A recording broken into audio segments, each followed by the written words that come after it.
Samajwadi party की सांसद इकरा हसन को लेकर के जिस तरीके से अमर्यादित बयान दिया है, अब ये बयान खूब सुर्खियों में है।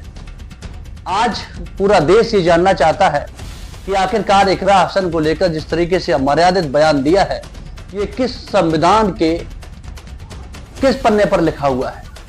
क्या मुस्लिम सांसद को इस तरीके से बदनाम करने की ये पूरी साजिश है, या फिर सोची समझी रणनीति के तहत ये सब हो रहा है? हम अब उस बात पर आपका प्रकाश डालने की कोशिश कर रहे हैं।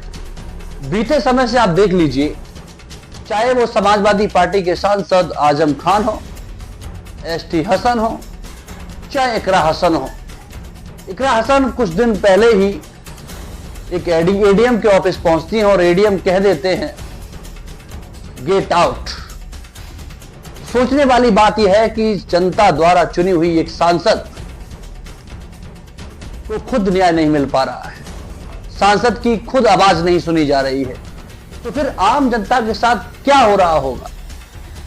क्या उस उत्तर प्रदेश में जनता की बात अधिकारी सुन रहे हैं? तो फिर एक सांसद को क्यों नहीं सुना जा रहा है? क्या इकरा हसन महिला मुस्लिम सांसद हैं? क्या ये वजह है, या फिर वो समाजवादी पार्टी से आती हैं, ये वजह हो सकती है? ये आखिरकार क्या चल रहा है? योगेंद्र राणा जो एक राष्ट्रीय जो करनी सेना है उसका राष्ट्रीय उपाध्यक्ष बताता है अपने आप को, और पूरी कहानी आप समझिए। जिस तरीके से इकरा हसन से वो शादी करने की बात कहता है, कबूल है कबूल है कबूल है, कहता है कि मेरी पहली पत्नी है और पत्नी को मैंने पूछ लिया है। अब आप बताइए कि संविधान में इसकी आजादी है?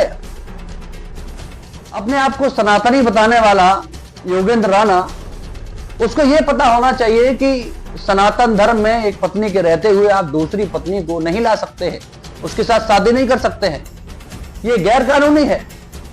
फिर आखिर किसका संरक्षण प्राप्त है योगेंद्र राणा को? योगेंद्र राणा किसके इशारे पर काम कर रहा है? सोशल मीडिया पर समाजवादी पार्टी के कार्यकर्ता जिस समय योगेंद्र राणा के पीछे पड़े हुए हैं, योगेंद्र राणा को खुली चुनौती दे रहे हैं। चुनौती यहां तक दे डाली, उन्होंने कहा कि योगेंद्र राणा बारात लेने की बात तुम कर रहे थे, तुम तो आ जाइए कह रहे ना बारात लेके, बारात लेकर तो तुम कह रहे आओगे, लेकिन यहां से जिंदा वापस नहीं जाओगे। ये सब कहना है समाजवादी पार्टी के कार्यकर्ताओं का, उन कार्यकर्ताओं का जो कह रहे हैं कि हमने इकरा हसन को एक एक वोट देकर खून पसीने से जिताकर सांसद भेजा है, और चुनी हुई जनता की सांसद के साथ ये बर्ताव बर्दाश्त नहीं किया जाएगा। उधर समाजवादी पार्टी के मुखिया अखिलेश यादव कहते हैं कि जब एक सांसद के साथ इस तरीके से ये लोग पेश आ रहे हैं, तो उत्तर प्रदेश में आम जनता के साथ क्या हाल होता होगा? आप तस्वीरों में देख सकते हैं, ये इकरा हसन है, और इकरा हसन वो सांसद हैं जिन्होंने अपने क्षेत्र से एक अच्छा मार्जिन से वो जीत दर्ज करके संसद पहुंची। और इकरा हसन, मैं आपको बता दूं कि इकरा हसन वो सांसद हैं जो तर्क के साथ बात करती हैं, नपी तुली भाषा के साथ वो बात करती हैं और जनता के सवालों को उठाती हैं। कल से संसद शुरू होने वाला है, और अब देखना ही होगा कि समाजवादी पार्टी इस मुद्दे को कहां तक लेकर जाती है। क्या समाजवादी पार्टी कल संसद में इस मुद्दे को उठाएगी?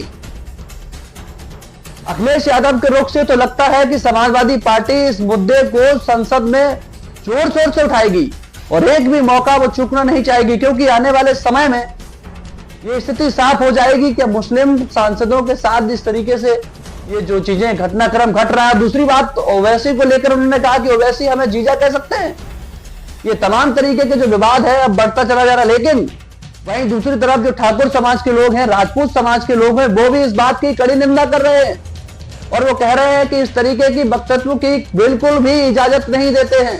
राजपूतों ने हमेशा महिलाओं का सम्मान किया है, राजपूत किसी की बहन बेटियों पर गलत टिप्पणी नहीं करेंगे, गलत निगाह नहीं है।